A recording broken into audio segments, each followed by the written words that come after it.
Cool. And then we've seen this too, education. You know, education's gotten just turned on its head because the students aren't in the classroom, the teachers aren't in the classroom, and PTZ cameras are a great way to be able to follow a teacher, follow a lesson, and have it be a more, just a webcam alone or the camera in your laptop's not cutting it to engage kids, let's be honest.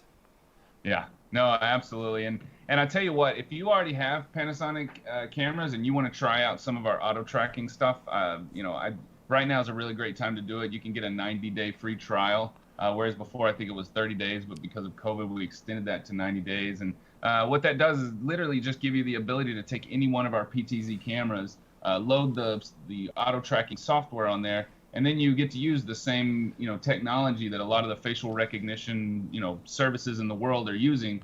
You know, we own the company that builds the AI, which we use as deep learn in our software there.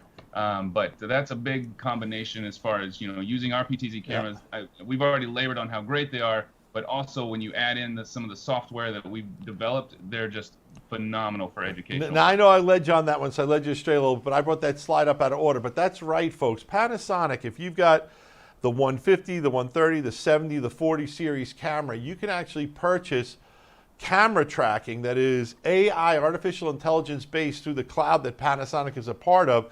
And it's super cool software. And if you're an enterprise level, there's enterprise level available for that as well. Correct, Gregor?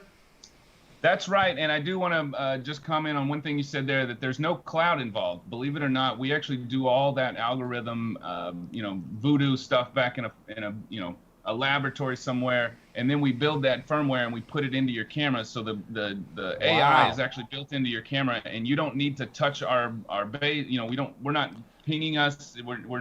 We don't need internet. You don't need any of that stuff. All that is actually right there in your camera, and just you own it. We don't look at your faces. Very we don't cool. need to touch your footage. Yeah.